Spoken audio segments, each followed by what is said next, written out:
Hey guys, zoidbergenstein here with a series of videos chronicling NUC's journey from brand new World of Tanks team all the way to as far through the WGLNA as we can make it. We're going to examine a match from the WGLNA Week 2 preseason against the team Southern Discomfort on the map Steps. Now as you can see, we're running two 1390s, a Persian and two 5100s against two IS-3s, a T69 and two 1390s.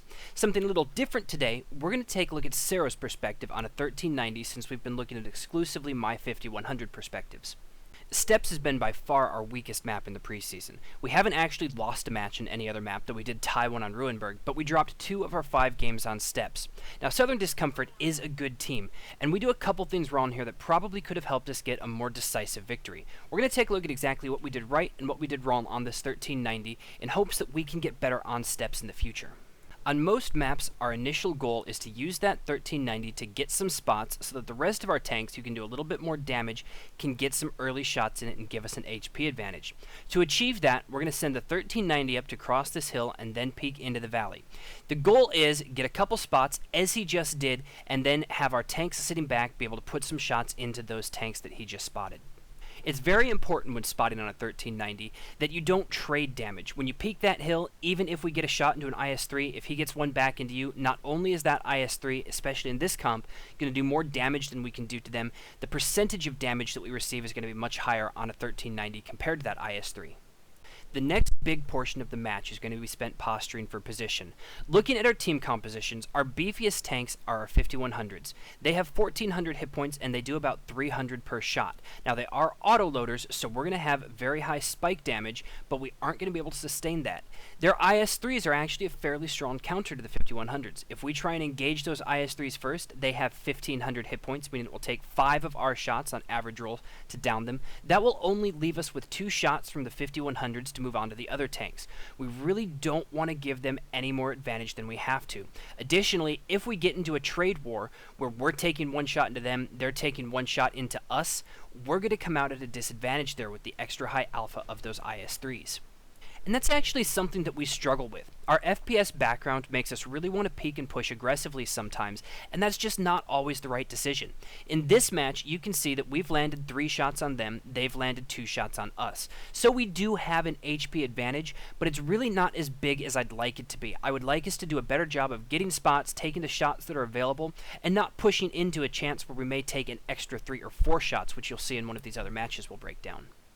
Something else we'd like to work on this map is a little bit more organized aggression. We are back in this set where we are inviting trades. The only thing we can do here is spot, take shots, try and get HP advantage, and then wait for them to give us an opportunity to push, or fall back like we've done here and wait for them to push into us.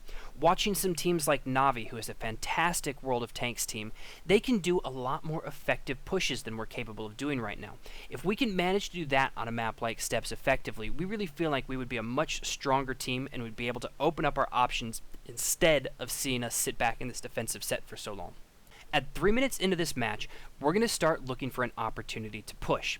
We don't want to play for draw here, we absolutely want to play for the win, and we don't know if they're ever going to push into us. Now it may sound a little funny to hear that we may sometimes not play for a win and we may just go for a draw, but you have to understand, in tournaments and matches, sometimes we're not dealing with the points-based system. If we can get a draw on a side of a map that we're not very good at and take the strong side of the map, we're going to be able to build up an effective lead and beat the other team.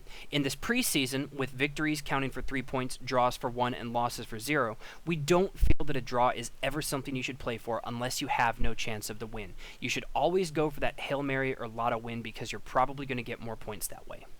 You can see several of our tanks start to shift over to the west. The reason that's happened is because we've called that the last spot in one of the 1390s he had started to move west, and we're not sure where the other one is. That means they could be setting up a flank, and they are. Because of our shift, Zuzi is able to get an early spot on them, put one to that 1390, and escape, and we're going to be able to burn that tank down together. Now Serh0 starts to shift his 1390 over there, and it's probably not a great idea. He ends up taking a shot from an IS-3 and a T69, gets a little bit of extra damage that he didn't need to take there. Had he stayed in his original position, he could have gotten shots in the 1390 if they crested to the point where they were a threat, and he wouldn't have taken that damage. He recovers very well, however, and he moves over and gets the finish on that T69, and then has uncontested side shots on these IS-3s. With 3 more rounds, he's going to get those out into those IS-3s, get yet another kill, and then move out for a reload. This was a very bloody engagement. So far, they've lost an IS-3 and a T-69. We lost a 5100, which really hurts, and our Pershing, but we both have two 1390s left alive and another tank. In this situation, I would take a 5100 over the IS-3 with our two 1390s.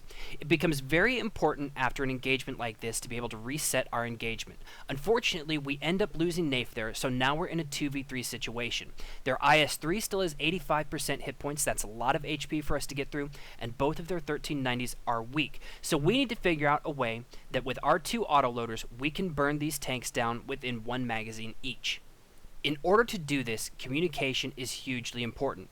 I'm on the opposite side of the map as I was there with Nafe trying to fight them off of him. Serh's on the other side of the map where that IS-3 is not going to be able to get him.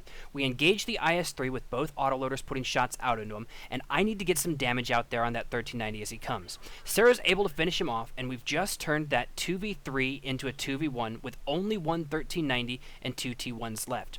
Now, we do have one T1 left as well, so he should be able to get spots as I get on the flag. He does, and Serh0 moves in to help me on that 1390. He's only got one shot. We have two tanks, so we should be able to beat him here.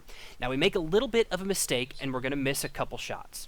Instead of trying to get one of these really quick shots off that's going to get the final kill on the 1390, we need to slow down. We need to engage together. We do see that there are two tier 1s getting onto cap. We'll be able to make it back in plenty of time to get those guys as long as we have shots, and we just need to kill this 1390. That shot was a bit fast there. It goes wide, doesn't hit. Serh's going to readjust, although that 1390 is going to be able to burn me down as I don't have shots at this point, and Serh's going to come in and get that kill. Now, even this last shot is probably just a little bit too fast. It looks like it barely hits him, but the important thing is it does, and now Serh0 has time to get back to this cap and stop it, although he has no shots. This ends up being one of the most nerve-wracking moments in our short World of Tanks history. Serh's going to come in, and he's moving full speed. Now, when you're on a 1390, you can crash into a T1 going a range of speeds. If you do it full speed, you are going to kill him. You're going to take 87-ish damage yourself, but you're going to get that kill. You can crash into him moving much slower to make sure you get that, and you're going to take less damage yourself. In this situation, Serh0 opts to go in for the kill, but the T1 jukes him, and he misses. Now, we don't see how long his reload has. We just know that they're about to cap. Serh0 knew his reload was going to be up and he was going to be able to get that shot in the T1, and he does get that reset at the last second. He's got a full magazine, he's going to be able to easily kill the last T1, and he's going to finish this out with a great win for us, grabbing 6 kills. The biggest thing we needed to do differently at the end of this match is to just slow it down a little bit, play together, and make sure we land our shots. And that's a common theme if you watch a lot of these videos.